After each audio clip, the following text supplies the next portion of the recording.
আসসালামু আলাইকুম প্রিয় দেশবাসী ভাই বোনেরা, আপনাদের কাছে আমার একটাই শুধু আবদার থাকবে, আমার একমাত্র মেয়ে যারা হত্যা করছে তাদেরকে আইনের আওতায় এনে ফাঁসি দেওয়ার ব্যবস্থা করবেন।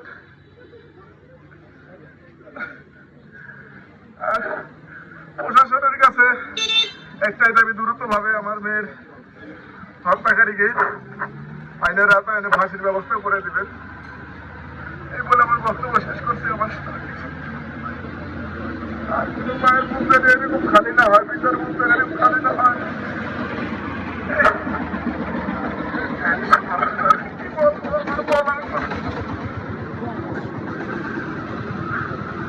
আমি বাংলাদেশ সরকারের কাছে সর্বোচ্চ বিচারের দাবি জানাচ্ছি।